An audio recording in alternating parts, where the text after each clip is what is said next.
Hello, my name is Aaron, and I've watched entirely too much Star Trek. And my name is Clara, and I've watched none. These are the voyages of the Friendship Enterprise. Its continuing mission to boldly go where I've never gone before.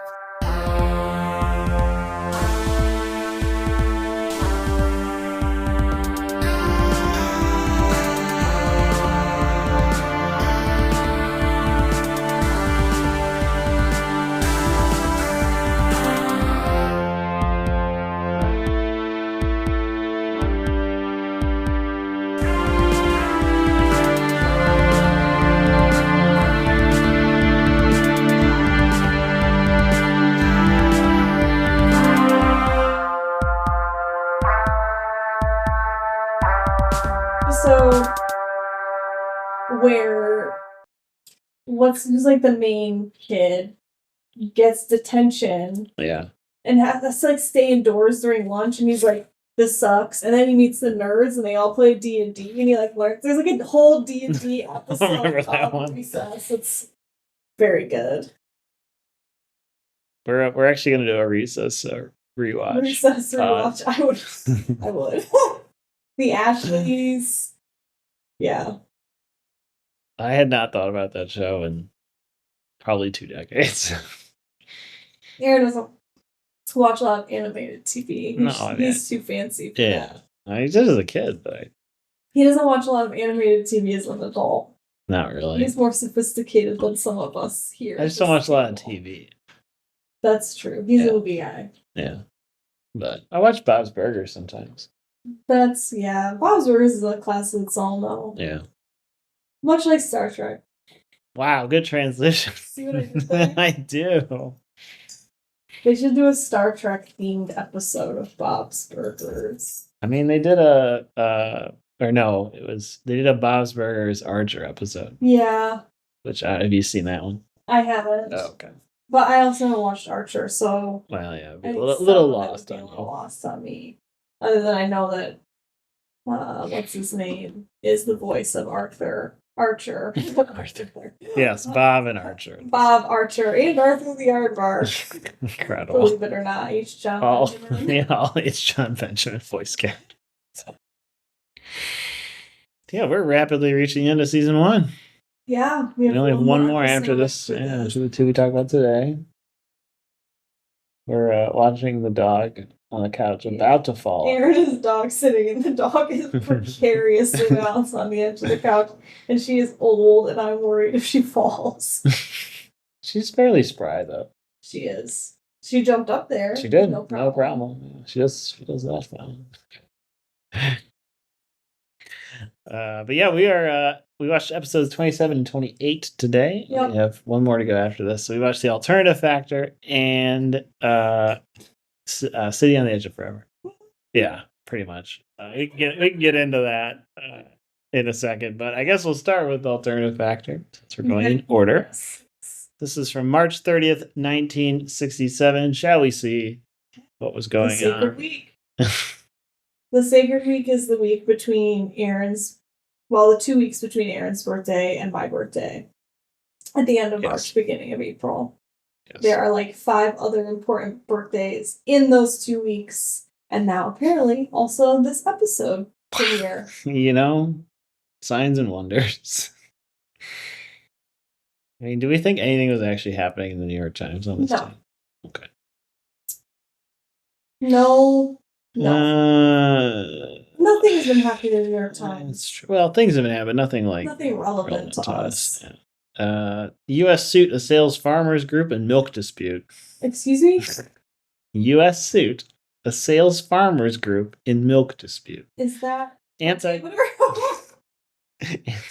action seeks ban on threats to non-members. Violence in Nashville.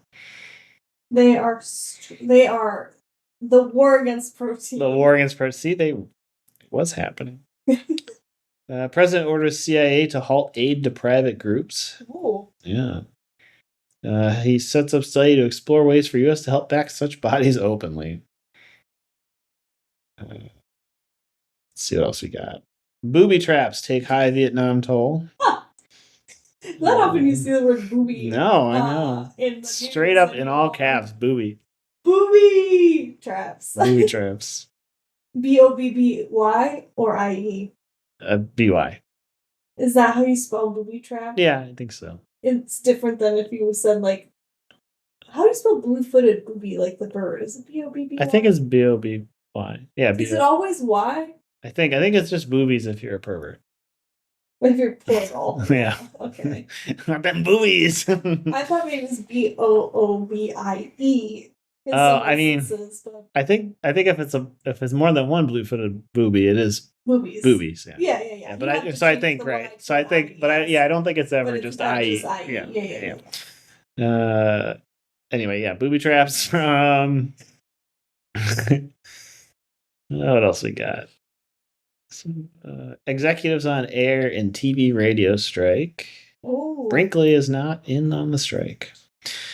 Some like more U.S. give West Germans assurance on atom pact. So we got some nuclear agreements going on. France is launching the first nuclear submarine. Well, their first nuclear submarine. Ban on school bias in the South is upheld. The Fifth Circuit Court of Appeals affirmed today a far-reaching decision that 6 southern states must integrate their public schools from kindergarten up at the start of fall term this year. Okay. So that's kind of the vibe. Vietnam. I'd say that's news. Yeah. But it's not relevant news. I'm not sure what would be relevant to the alternative. Space news. To the alternative factor specifically. Oh, yeah. Well. Shall I go to Trekopedia? Yeah, so nothing in the New York Times. No. Boobies. Boobies. That is true. Got just the word booby. Booby. Sorry, yeah, you're right. It was a singular booby. Which, better than none at all. One booby is better than no booby. Yeah. Okay. Yeah. All right. The alternative factor. I feel lopsided. Yeah, that's true. The alternative factor. Stardate. Oh, sorry. Production number 20. It's episode 27. Stardate 3087.6. A mysterious being fights himself across 2 realities. Orbiting a lifeless planet, the Enterprise instruments detect a moment of non-existence experienced throughout the universe. Starfleet Command believes it is the prelude to an invasion, and Captain Kirk must determine its cause. When Spock's sensors detect the sudden presence of a humanoid life form on the planet, Kirk beams down and meets Lazarus. The stranger is actually 2 different people, one rational, the other a madman, from what is described as an antimatter universe. The non-existence effect is the result of the irrational Lazarus passing through a dimensional corridor between universes. The sane Lazarus steals the ship's dilithium crystals to prevent his mad counterpart from using them to open the rift between the parallel universes. When he discovers the truth, Kirk aids Lazarus in trapping his insane counterpart within the dimensional corridor, and the 2 Lazaruses will likely remain locked in combat in that area outside space-time for all eternity, thus assuring the safety of both universes. Yeah, that's as good a synopsis as we're gonna get. I mean, that's actually good clearer synopsis. than the episode itself. Yes, 100%. Yeah, this episode's a fucking disaster. This episode is a fart. This episode is the loudest fart.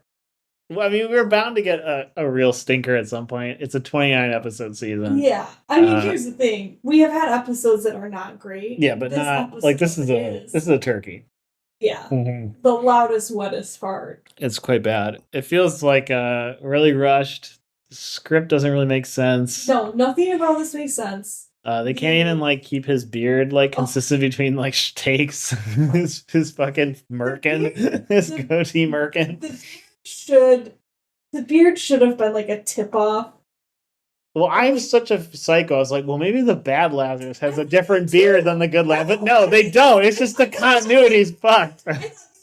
Same thing. I was like, oh, maybe good Lazarus has a beard. He's got the fuller, richer beard, yeah, or whatever. Lazarus doesn't, or right? Yeah. No. One of them's got this awful. Yeah, it's stringy. It's like Confucius's mustache, and but then also a really shaggy long goatee. Yeah. That's bad because it's not. It looks wet. Fake. It looks wet a lot. Yeah. And it thins. That's what I mean. Yeah, like the thinner version looks wet, and then it has this like weird, like it looks like a thinned out like brush, but it's the fuller version. It's so ugly, and I had the exact same. Yeah, I was like, am I? But then I was like, well, Bad Lazarus definitely has to have this ugly goatee, right? Because he's like fucked up. Yeah, but they both have it. Yeah. And it's just awful. So the goatee is like the first tip off that like this episode's. I swear there's one shot where he doesn't have it at all. Really bad. He always has it, but it's really thin in some of the shots. Because there's at least one where it's like hard to tell he has facial hair. Yes, it's like it's like someone in the costume department was like, "Oh no, this looks bad," and tried to like make it look better. Yeah, but like couldn't take it away. Completely because they'd already committed to the beard. Yeah, it's insane. It's one of the craziest looks I've ever seen. Yeah, it's awful. I don't know why. Than, like all the sweaty close-ups. Oh yeah, 100%. During the one where he's like erasing Dagger of the Mind. Dagger of the Mind. It's worse than. 100%. Like everything about it is just. So beard bad, straight from the bat. Beard. Horrible. Yeah, the signs are not good from the very start of this one. It also has some of the worst effects. Yeah. Of any of the episodes. Like, and I will go on the record here as being someone who is like on board with like campy effects. Like I love a well done campy effect. Like their shoot on soundstage is a lot great. I don't mind. The sky's purple and there's like fake plants. Yeah, cool. I'm not a snob about effects at all. But this like weird like visual effect that they use to signal it's like the laziest looking shit I've ever seen. Are you talking about when they signaled the like blip in time? Yeah. Or when either one, the time corridor, they're both bad. Either way, they're bad. Which is likely the inspiration for the music video for oh my gosh, what's the Talking Heads song? Letting the days go by. Yeah, Once in a Lifetime. Once in a Lifetime, because when he's like pretending to sing. I know. Anyway. Yeah, they do like this color treat, like color washout treat. I don't even know what the term for it is, but it's bananas. So we'll talk first about the effect when there's the blip. Yeah, sorry, we're jumping ahead. Yeah, so it's like the spinning overlay of stars with like I guess a nebula at the center or something. Yeah, like it does go in and out, but it also spins at the same time. And it's overlaying the action behind it. It's extremely it's both really lazy and also like really 60s. Yes. It's probably the worst effect I've ever seen on this show. Like in the entirety of the show. Like all the shows. Wow. It's really bad. Okay. Well, at least we've only got up to go from here. At least on that score, yeah. That's comforting. So yeah, this is basically how the episode starts. Is we get this like, well, no, I should back up because we're on the bridge for like. Is this before? Because Sula has the medical emergency. No, that's the next. Oh God, that's right. I'm blurring. We're on the bridge. We are on the bridge, but like we're just hanging out. Yeah, because Sula's not even in. It's like two randos. They're circling this planet, and they're like, "There's no life forms here." Yeah. They're circling. They're like, "Great, nothing." Well, we scanned it, and then we get the time blip. Right. And then everyone's like, "It was what happened?" Yeah, it was everywhere all at once. Everywhere, everything all at once. It's just like that movie I can't remember the name of. And then they scan the planet again, and there's a humanoid life form. A single humanoid life form. So they go down to the planet, and they find this guy who's like running around, and he's like, they're gonna kill me! He's gonna kill me! Or whatever. This guy runs around a lot. And then he falls down. Yeah, he falls down a side of a wall, yeah. And then they bring him to the Enterprise. Mm-hmm. And then that's where they're trying to figure out, like, what? He keeps escaping. They keep medical bay. It's crazy. Escaping. Like, can you not keep this guy? He's one crazy guy. He's one guy. Just strap him down. I'm sorry, but we know Kirk has some straps somewhere. He's such a horn dog.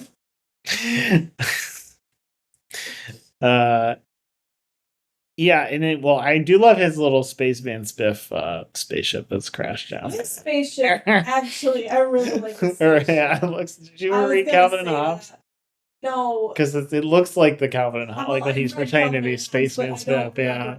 It's like a circle with a little dome. Okay. It looks very similar.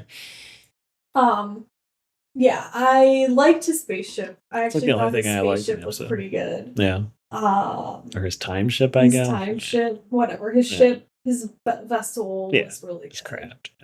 I truly don't have that much to say about this episode because it's so boring, except one really, really, really weird thing. Is this not weird? Is this the first time we've heard about dilithium crystals?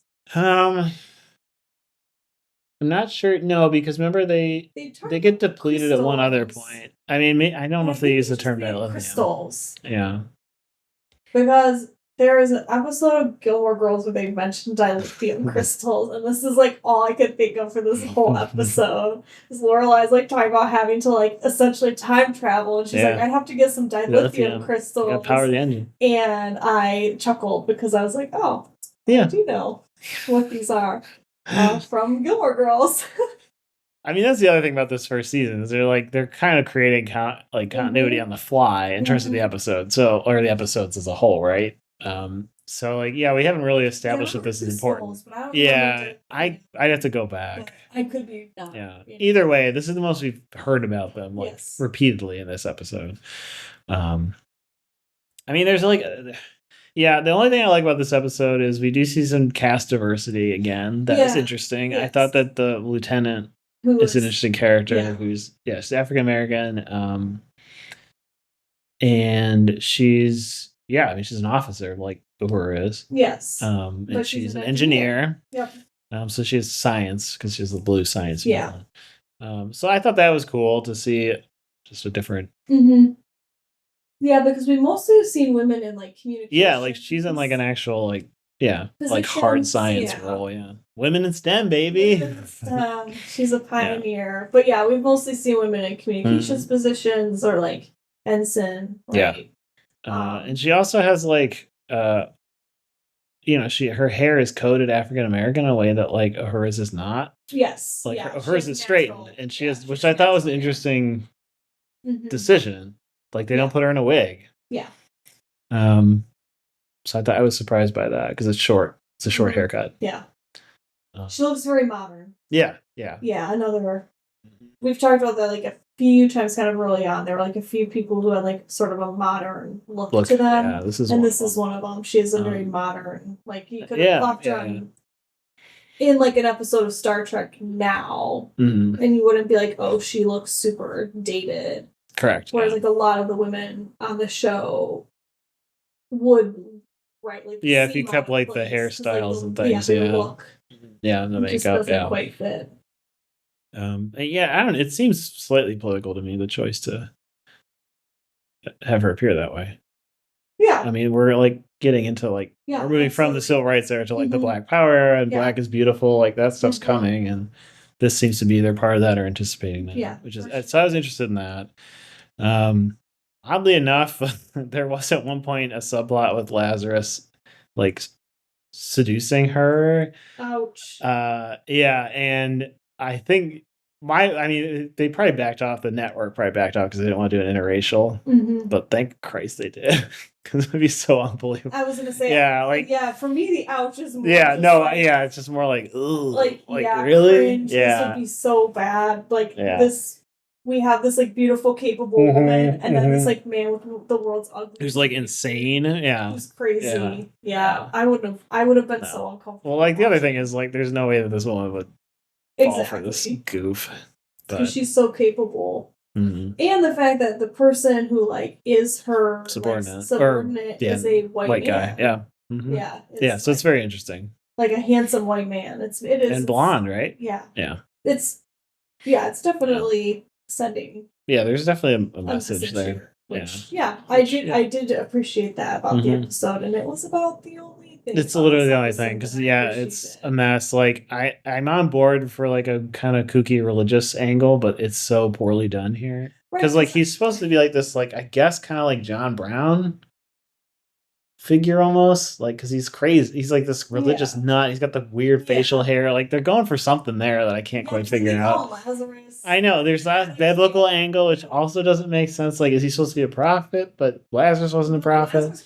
And I guess that's what they're saying is he somehow came back. I don't know. It's really confusing because it doesn't really make any sense. And then this episode could have been 20 minutes. I don't know how you fix it, I guess, is my takeaway. Because shorter, for sure. Well, yeah. I mean, I don't know if that makes it better, if it just makes it less time of bad. Yeah. It's super eloquently, right? It's 20 minutes of garbage as opposed to a full 50. Yeah. But I mean, that was kind of part of it, was like the middle 25 minutes. There's a lot of wandering around in the desert. Yeah, wandering around in the desert, wandering around on the Enterprise. There's a lot of exposition. The two Lazarus kind of swapping between themselves, which, like, early on, you don't know that is happening either. And so, like, you're completely thrown off because there is no visual cue. No, there's no payoff for any of this. There aren't even, like, shot differences, right? It's the only thing, right, is McCoy says his wound heals. Yes. But it doesn't. Yes. That's like the only thing they really do. I mean, I guess it just feels really lazy. It feels rushed, yeah. Because, like, the concept is kind of cool. Yeah, I'm on board with, like, this, like, body split guy. Yeah. But, like, I think that's probably, I feel like this is what happened in the writer's room. It's like someone was like, this is cool. This is a cool concept. Mm-hmm. And someone was like, oh yeah, I love that. And then they did not do shit with it. Yeah. How to make that land. Because I don't even know how to make it land. Right? Having watched it, I wouldn't know what to do with it, but yeah, it needs a lot of work. Mm-hmm. For sure. And, like, the ending, I just, like, straight up did not understand what happened. In terms of how it resolved. Yeah, so, I mean, I guess, like, the split that's open, if they both go in there and they, like, blow up the ship, it closes the corridor. They call it a corridor between the negative and positive universe. Okay. And he holds them in there, so they're both trapped in between them, so they don't affect either universe. Gotcha. So Kirk does that. Yeah, when he pushes Insane Lazarus into Sane Lazarus's ship. Okay. And then then they blow up that ship from orbit at the very end. Okay. Yeah, so that seals it. Gotcha. So they can't get out. Okay. Yeah. So now there's just an eternal struggle. Yeah. Or maybe one of them will. Or maybe they kiss. I don't know. Maybe they might become lovers. Enemies to lovers. A trope. It's a trope everyone loves. Famously Wuthering Heights, the hot new movie. Wuthering Heights, enemy to lovers. That would be like if Heathcliff and what's Kathy's brother's name, became lovers instead, because they are real enemies. They are. That could be a good movie. That would be better than what we're gonna get. Well, we digress. We do.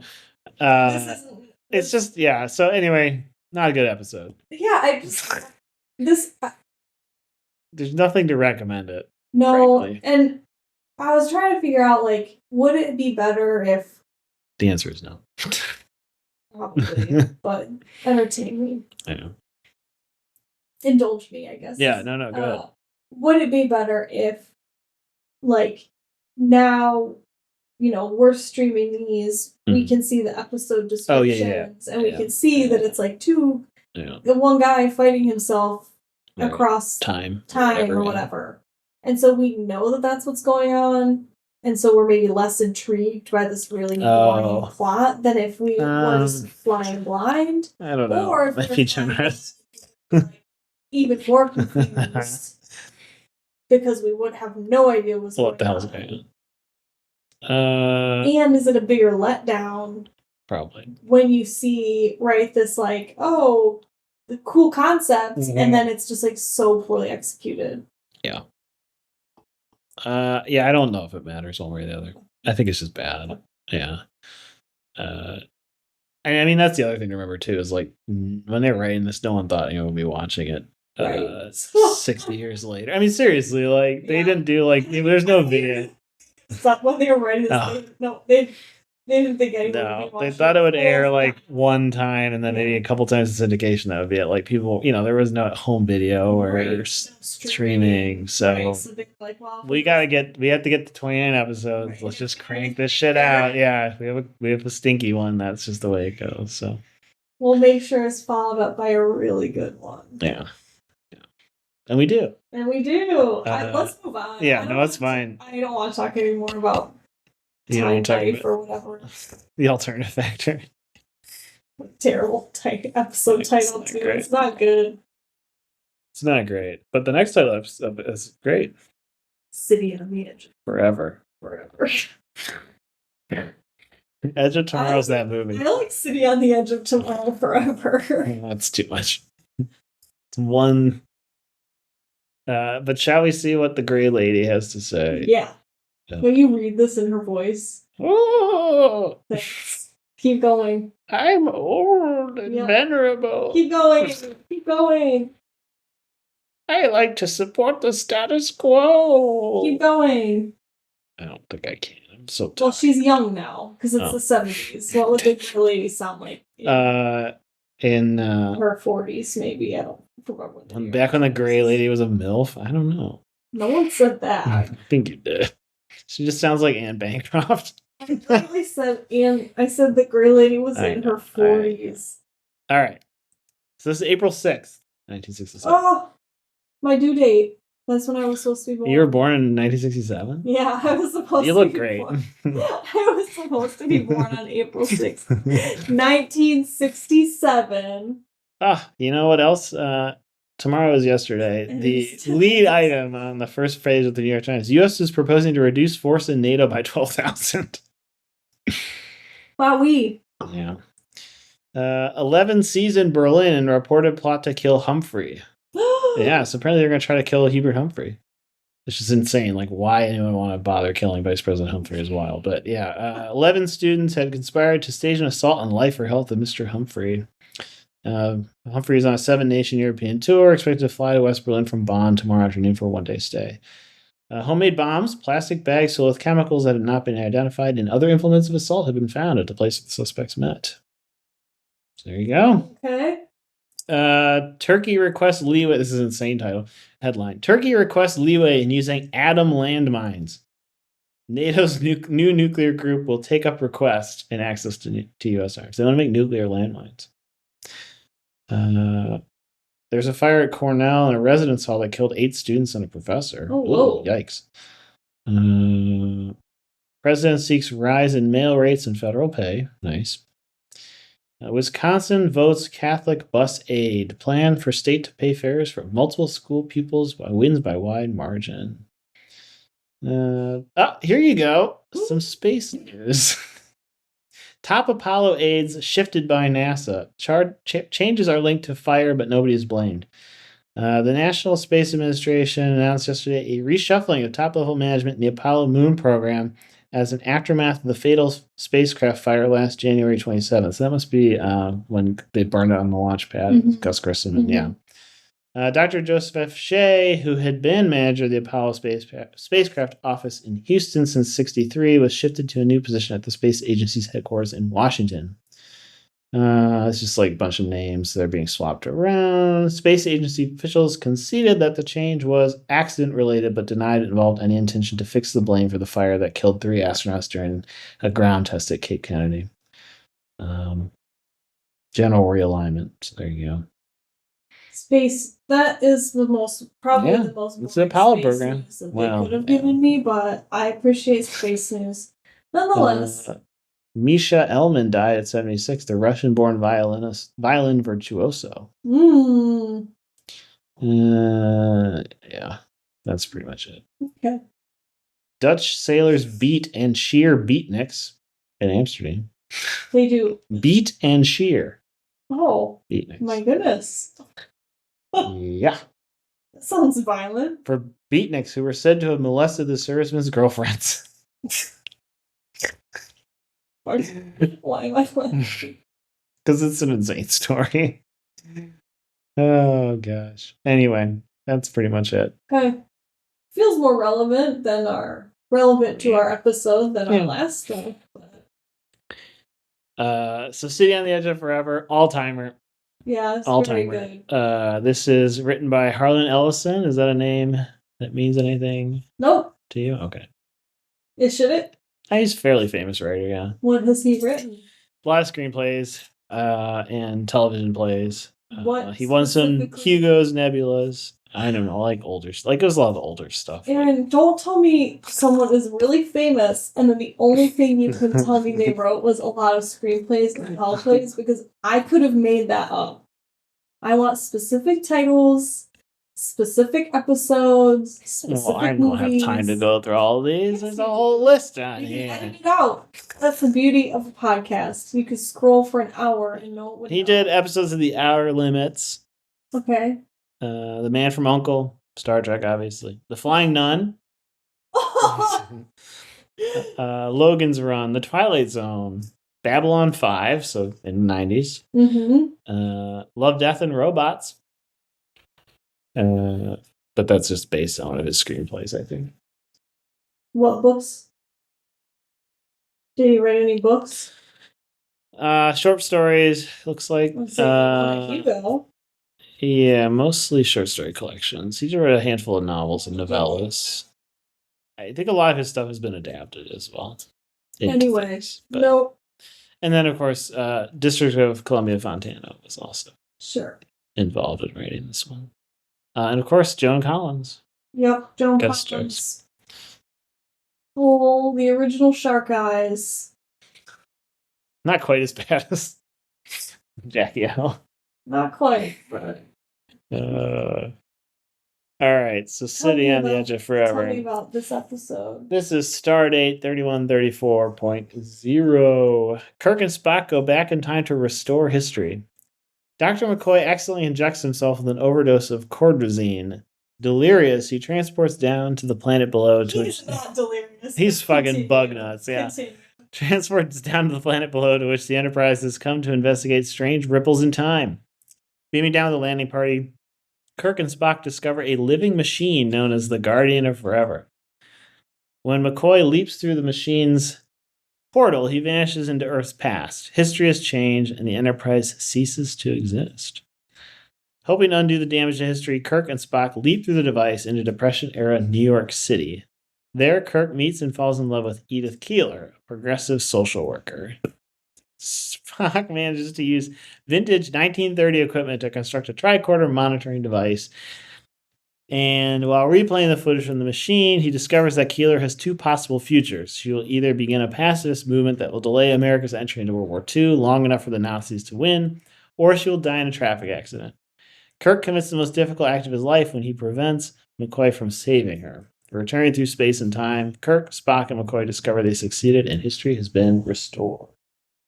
So this is like probably one of the most famous episodes of the original series. Yes, I'll just say. My mom remembered this. I remember this one vividly. Like when my mom was like flipping through Star Trek episodes, she was like, "Oh yeah, that's the one where they go back in time, blah blah blah." So like she who has not watched Star Trek since she was a kid, in 60 years, like, she saw this episode either when it originally aired, potentially, or sometime same time those Dutch soldiers sheared those beatniks. Sheared the beatnik, beat and sheared the beatniks. So my mom remembers this one. Oh yeah, from when she saw it when she was probably like 10 or 11 years old. Makes sense. I mean, it looks great. Mm-hmm. The effects are cool. The arch is a great. Yeah, I love the arch. Yeah, it's a great practical piece of practical effect or practical. Well, they jump through and there's like smoke or mist or whatever. Yeah. It's good. Yeah. Everything about it just looks great. It's on a huge sound set, studio lot. It's the same lot that we've seen in every time there's a city, basically. So it looks good, it feels good. Story's great. Story's good. I love that they're just like, my friend, he's Chinese, because they're trying to hide Spock. That was the big mistake. Yeah, that was rough. I think in 1970 or 1967, not 1976, 1967. I think that would have been. I think people would have found that very funny. Yes, 100%. And now we're like, ooh. Yeah, it's not great. Like, it's like nervous laughing. Yeah. Right? And he's like, oh, his ears got that way. Oh, yeah, because he was they got stuck pulled in, through like, a rice paddy picker. automatic race pickers. Yeah. Yeah, something. And I was like, yeah. I know, but then they punch a cop, so it gets woke again. Yeah, they do punch a cop. Shut up, pig. But yes, so to start off action, McCoy accidentally, so he gives Sulu the correct dosage of cordrazine or cordrazine, which it's like a fake. I think it's a fake. It's made up for sure.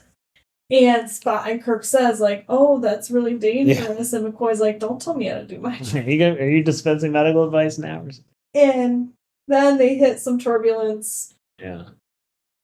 It's like a time wake or something. I don't know. They're getting hit with these, like, time waves. Yeah. Yeah. So it hits them, and McCoy accidentally stabs himself in the tummy with his... Like the full blast syringe, of... and empties the whole thing into his belly.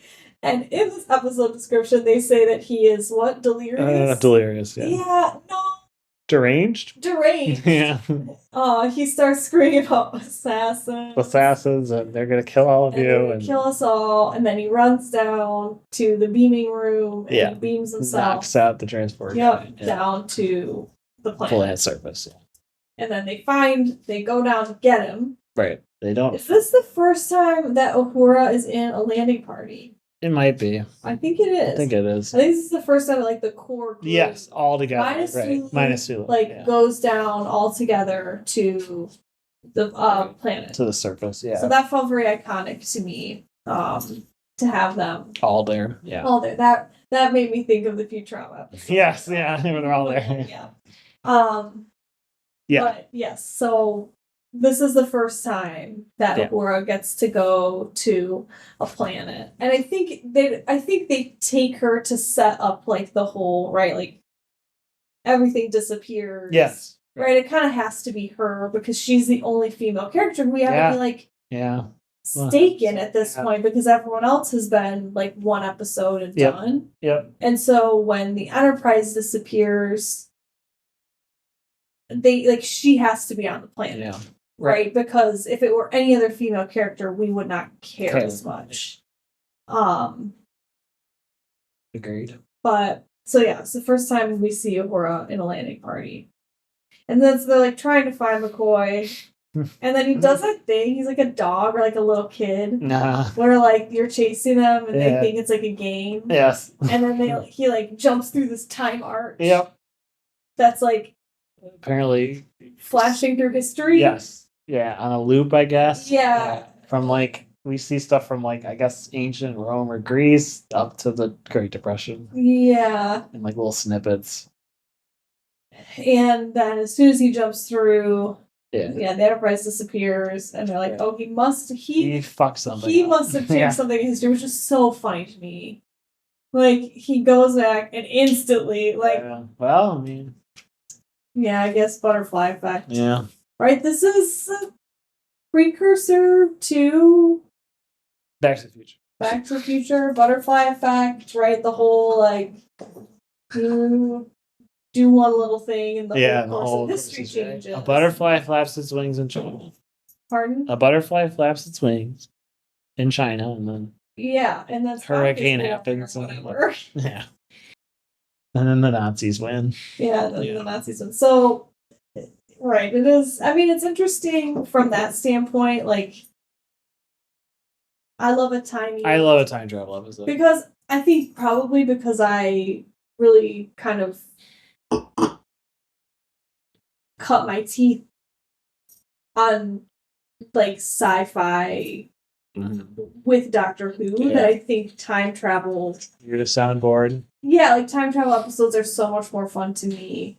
They're so much more interesting. I like seeing how various franchises deal with time travel and how it works and the consequences of it. And I think it's really interesting this Star Trek just jumped right into this time travel episode. Because they've had some time travel in the past, obviously. Yeah, we've seen a few. And they've always But kind never, of dealt like- with like the same, right? Like Yeah. one thing changes, you could change the whole course of human history. You could be your own grandfather. It's just like in Futurama. Yeah. But I like that they've jumped into this time travel episode with just like immediate, like, we're traveling in time and there are big consequences that happen because of it. Not just like we're traveling in time, it's like a real riot. To who? You know, I like how they've dealt with it so far. Yeah. And I do sort of feel like they were kind of testing it out in the one where they go back and capture that pilot. Yeah. And then in this episode, they're like, okay, Now we all can really, guns, like, now you can really engines. go. Nope, firing on all cylinders is what I was trying to get at. But All engines on go. so I really liked it. Oh, it's good. I mean, the story's great. The like dilemma at the center of it's good. Okay. It's fun. See, because I just don't like her, and so. Oh my god. So like, I'm not gonna be on board with like I just. Kirk's got a hoe of the week, and here we got another one, and he's like, "Well, I love her." I'm like, "Oh, yay. Maybe you don't. Maybe he does. We'll never know because she dies." Yeah, because I think part of this love story was undermined by the fact that Kirk and Spock clearly have a romantic relationship. Yeah. And it's really clear in this episode that they're lovers. Lovers. They're friends to lovers, unlike enemies to lovers. Colleagues to lovers. They file a lot of. Yeah, I was gonna say that one is maybe a little. But no, like I don't know the whole. Maybe I'm just a cynic, but his whole like, oh, I love her. I love Edith. I was like, yeah, give me a break. We saw it coming. Oh yeah, 100%. I still roll my eyes.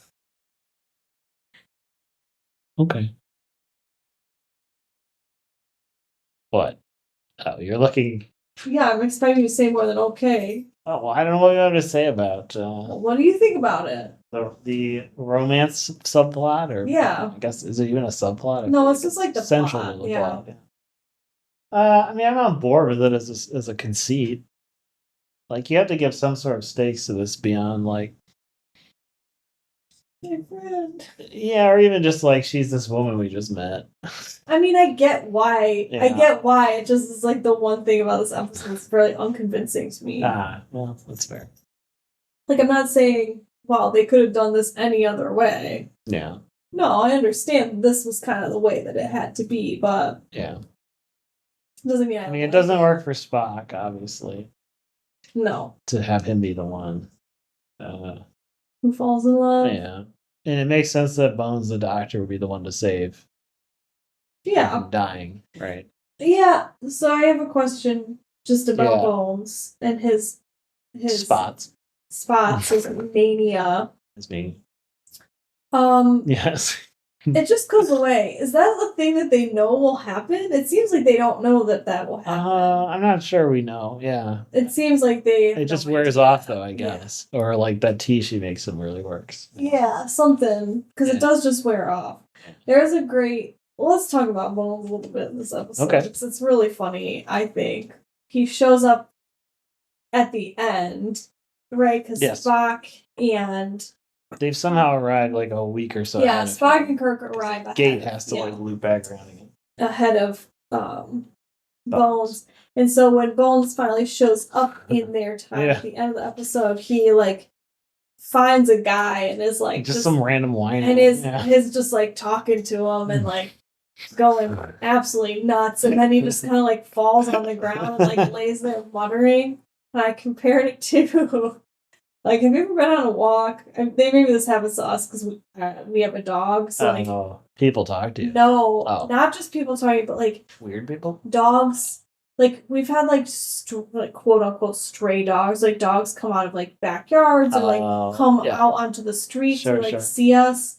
And I'm like, I don't know whose dog this is. I don't want to be responsible. It's covered in weird spots. I don't want to be responsible. It's ranting about assassins. Yeah.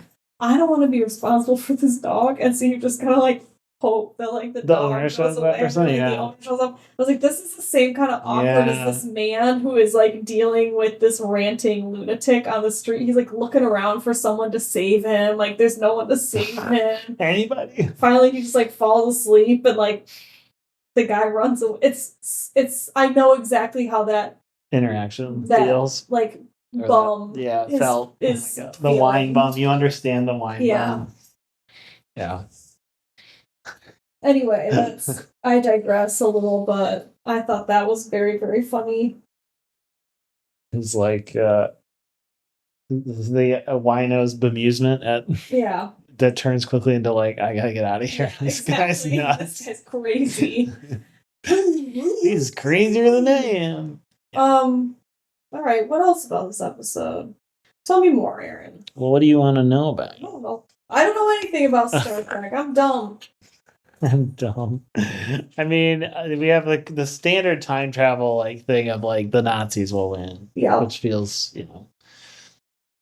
typical for the era, right? Sure. I mean, I think the reason why they will win is interesting, which is that they get the A-bomb first. All because this woman keeps America out of the war long enough. You think that's interesting? I just think it's an interesting choice. Why do you think that's an interesting choice? It's like weirdly like the peaceful atom kind of thing, where it's like nuclear weapons brought peace and now they preserve peace. Seems to be the angle. Spock say that she was deployed it? Yeah, no, I mean, in other words, like it's this saying that because she kept the U.S. from developing them, not like it's just like a weird, I don't know, like it feels weird to be like, well, it's a good thing we dropped them first. I guess so, but I also view it as just like, oh, it's a good thing Germany did. Well, yeah. I mean, I guess where they lean on, that's what the direction they lean. Yeah, because Germany was one. But the subtext is it's a good thing we nuked the Japanese first. Or the Germans would have done it to us. Yeah. I did not read it that subtext at all. Okay. I just read it as the Germans developed the A-bomb and dropped it because that was a very real possibility at the end of It was, although they scared away all their actual good scientists. Well, sure, but they were hating the Jews. Still. Yeah. So. Yeah. I don't know. That didn't strike me as interesting of a choice, but. It's just kind of weird. Maybe. You asked me for my opinions and then you shit on them. Yep. Well, I say, go step out into traffic. Okay. Like our heroine. Make bones to save me. Like our heroine. Yeah, what do you think of our heroine? I think she's fine. You're not convinced. I mean, I think they do have her act like a character from a 30s film, which is interesting to me.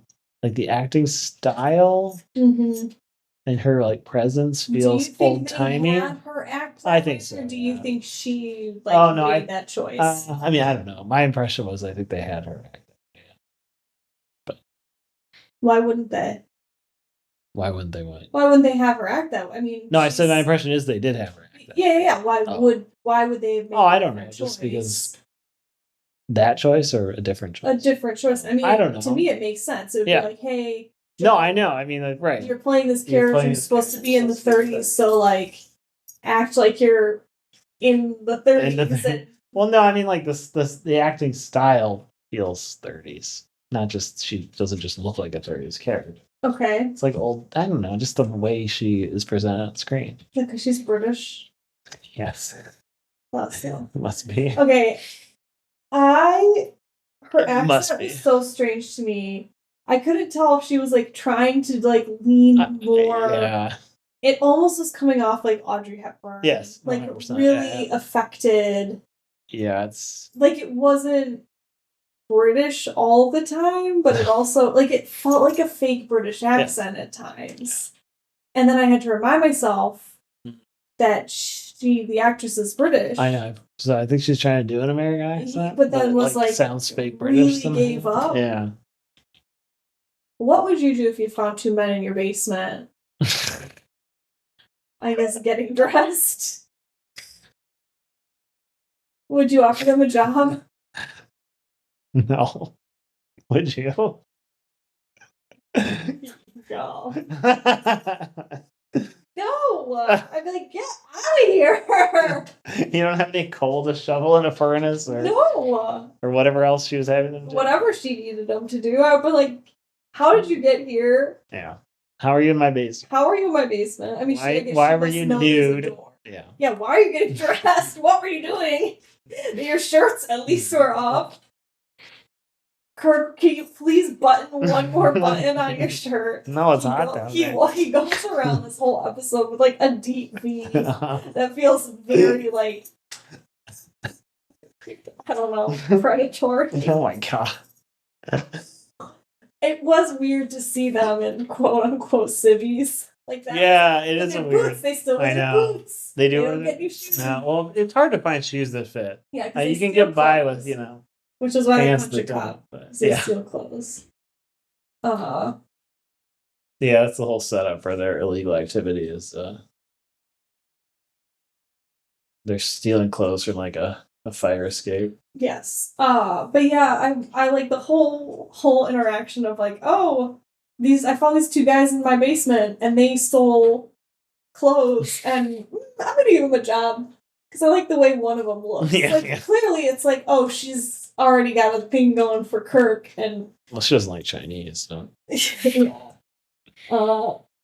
There was one other really like funny detail about this episode that for whatever reason made me giggle. Leonard Nimoy obviously is like he has very dark hair. Yeah. He like at the beginning of the episode he almost has like a 5 o'clock shadow. Yeah, I know. If it's his makeup. I think it's the makeup, but also because he's not wearing his uniform, you can see that he has chest hair. Yes. Something very funny about like Spock having chest hair to me. I know, and it's not even like unbuttoned very much. No, not at all. Like you know that like Leonard Nimoy has like unlike that guy from the pirate guy. Oh, with the women, Mud. Yeah, unlike Mud's glued on chest hair. But like for whatever reason, for me, it's just like very funny because they've gone to like all this like length to kind of make Spock look just like a little inhuman. Yes. And then just like something like chest hair feels so like yeah. And like an easy thing to do, I think, would have just been like wax that part of his chest. Yeah. But I know. I noticed that too. It's like yes, it's the chest area. It's not the emotions, but like yeah, as unconvinced as I was of like the Kirk Keeler romance. Not that like their acting was not like it was. I don't know. Like it wasn't like bad. No, it was fine. I didn't think it was like. It just was one of those things. I was like, it's been like 3 days, and he's like, I love her. I can't let her die. Which okay, I get it. Even if it were someone you didn't love, though, you probably couldn't let that person die. So it felt a little. Hated them. It felt a little melodramatic. I guess, in a way that I'm just not convinced by. But sure. I loved. Like the Kirk Spock like dynamic in this entire episode it's great. So good. Some of I think the best, like they just bounce off each other so wonderfully. They're having fun. They're having so much fun. Like you can see the actors through right the like characters. And you just are convinced that William Shatner and Leonard Nimoy are like very good friends and like chuckle at each other in real life and like roll their eyes at right. Yeah. It's so convincing. It's so natural. Yeah, it's good. It is romantic. Aww. See, there's your melodrama. That's just real. That's just real drama. That's just real romance. But yeah, I loved I loved the two of them in this episode. Yeah. Like Spock's whole like eye rolling at Kirk constantly and Kirk poking fun at like so good. When Spock is like, I need platinum. Yeah. And Kirk is like, I have 2 pennies. Yeah, I have 2 pennies. I'm the one earning all the money. Yeah. I know, it's very like Tennessee Williams. In a way. This device that Spock is building. Oh, his crazy like cathode tube or vacuum tube. But like the production design of it is literally just like part of it. Yeah. It's just like a board. With light bulbs. Yeah, it's all like vacuum tubes stuck into a board. At one point, he literally just like changes a light bulb. I know. It's just very, very good.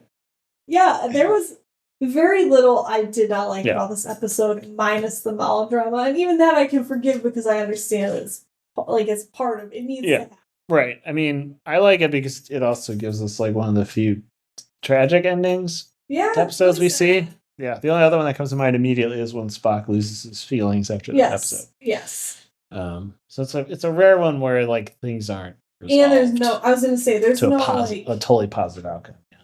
Because even the one where Spock's feelings, right? I mean, he's back to normal, but he's back to normal, and they like joke. There's always like a joke at the end. This one, there's there's no joke. Yeah, it just ends. Like they don't even go back to the end. No, they beam up, and the last shot is looking at the gate. Yeah. Yeah, they don't even like. Nope. Yeah, we don't have like usually they go back to the bridge and there's like a wrap up. Yeah. Comment. Yeah, there's no wrap somebody. up. They go to the bridge and the time bridge, and the time bridge is just like. Yeah, what does it say? So like, if you ever want to do that again, basically. Yeah. Like, basically like if you ever want to like go through time again, just come back kind of thing. It's like call me, meet me. If you want to see the woman you love die again.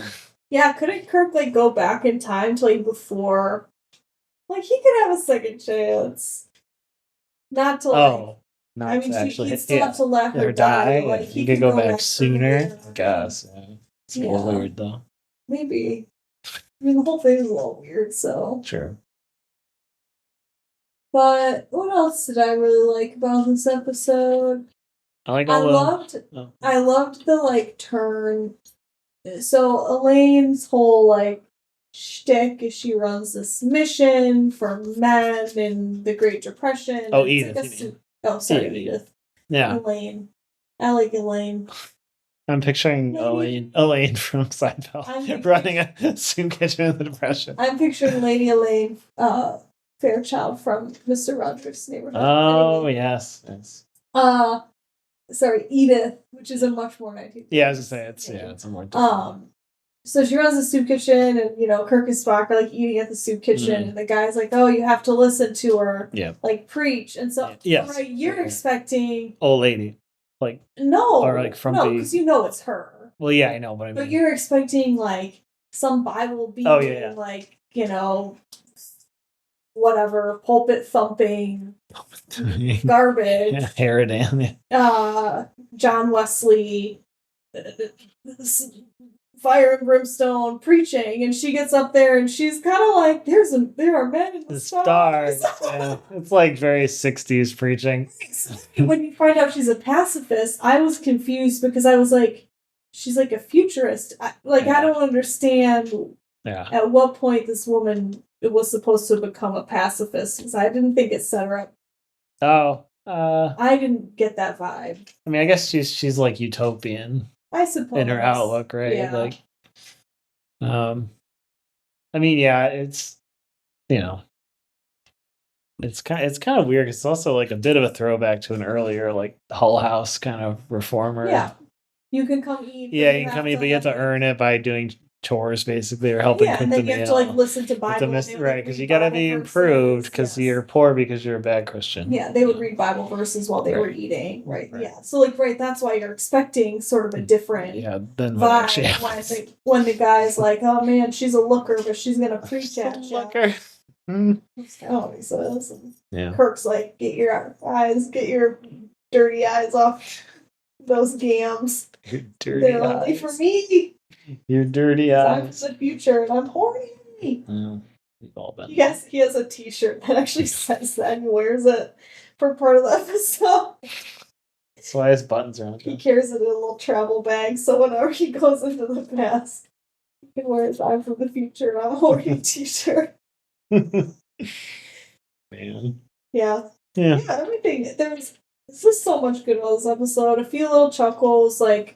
They go back to the soundstage. We've seen the soundstage, right? Yeah. Like every episode where they've been with the kids.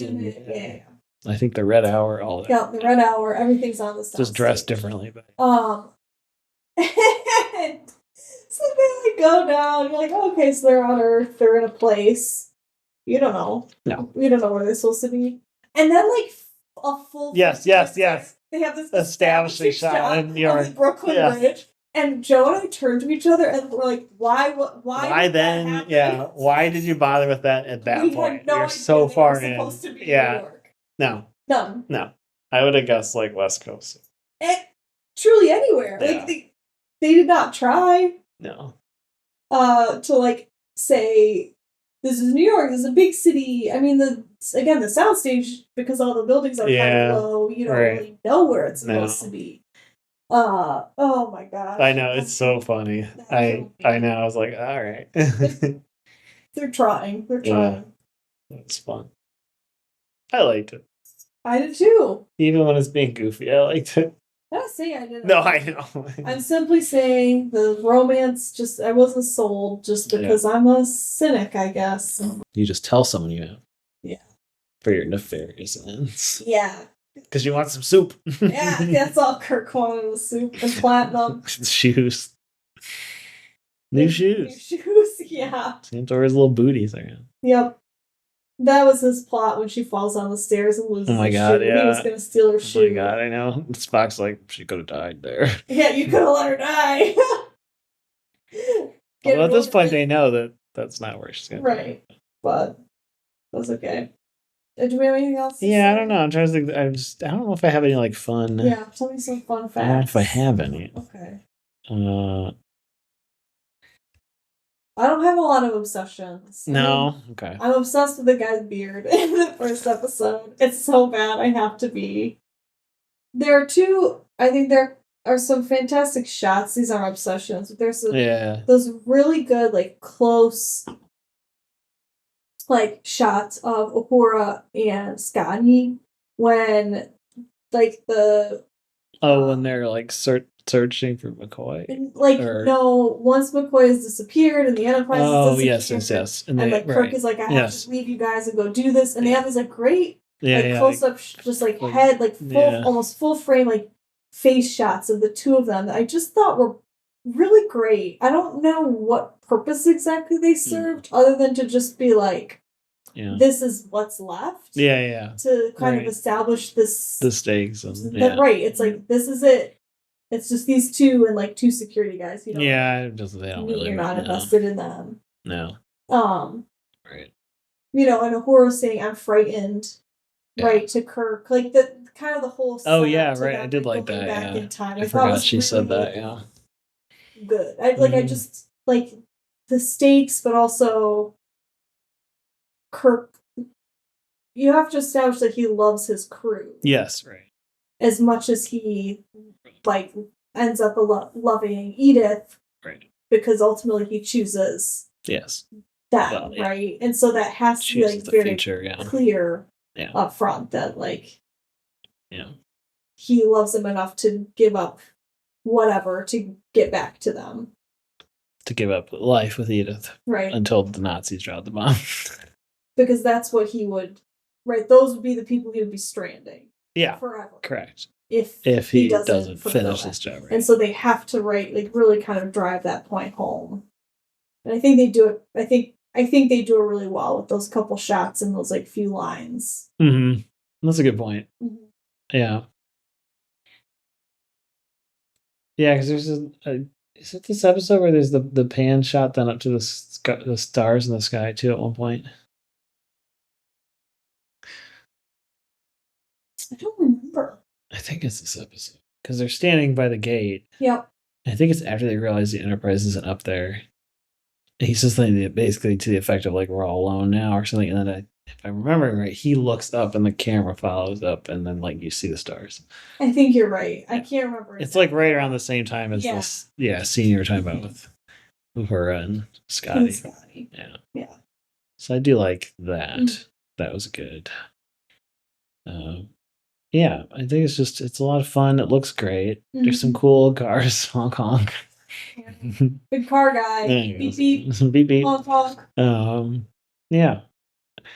I think this is like the most expensive episode they made for this season. Well, they need all that platinum. Yes. Spock's machine. I was with Spock. I guess when it comes to the romance between Kirk and Edith, I was with Spock, which was mostly rolling my eyes. Being like, you're an idiot. But when am I not? When am I not with Spock? I mean, I do have a fun little fact. Yeah, tell me. So his line about Kirk's final line in the episode, which is "Let's get the hell out of here." Yeah. Was apparently the network didn't want him to say hell. Oh, sure. On TV. And both Shatner and Roddenberry fought to keep the line. Okay.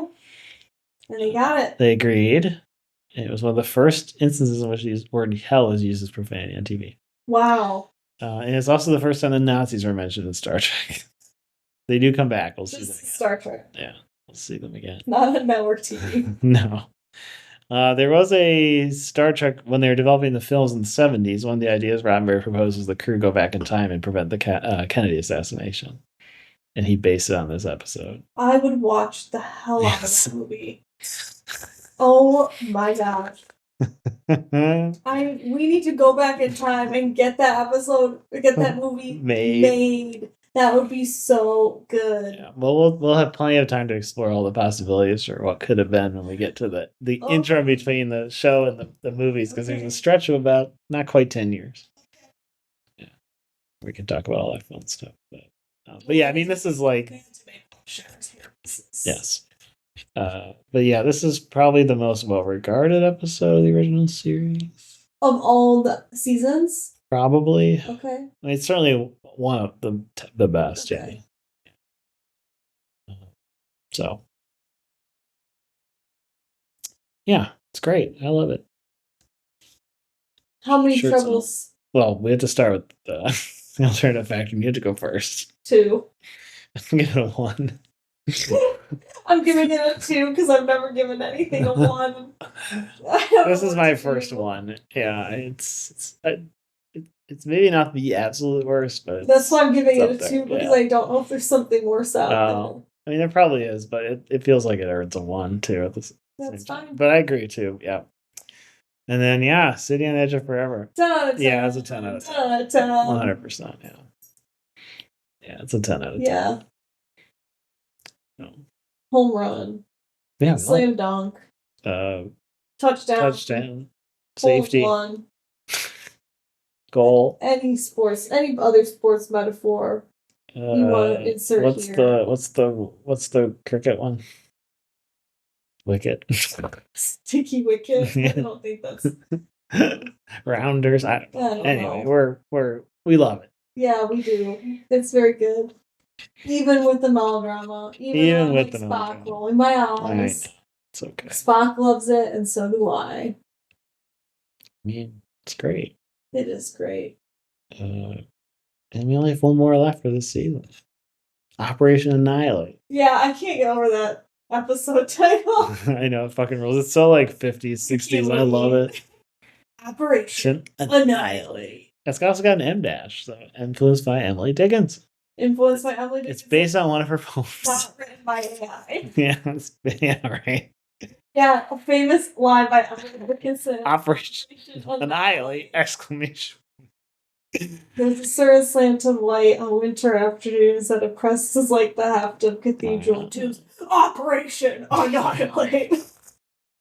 Exterminate. And then we start season 2, which has only 26 episodes. Yeah, and season 2 kicks off with a fucking... Have you watched it already? Literally. No, but the episode description is that Spock... You gotta stop reading these descriptions. Spock is a mating ritual. Oh yeah, Pon farr, baby. I can't wait. I know, we get a Vulcan lady. Wow. What's her name? Flock? No, T'Pring. Oh, Topanga? Yeah. I'm excited. I'm excited for the last episode. I'm excited for season 2. I'm excited for this journey. We're getting there. Yeah. And it's currently colder than the surface of the moon. Absolutely. Outside, so now's the time to watch. Watch all your Star Treks. If you haven't watched, watch and then listen. And Operation Annihilate. Don't forget to Operation Annihilate. Don't forget to Operation Annihilate. And on that note, beam me up.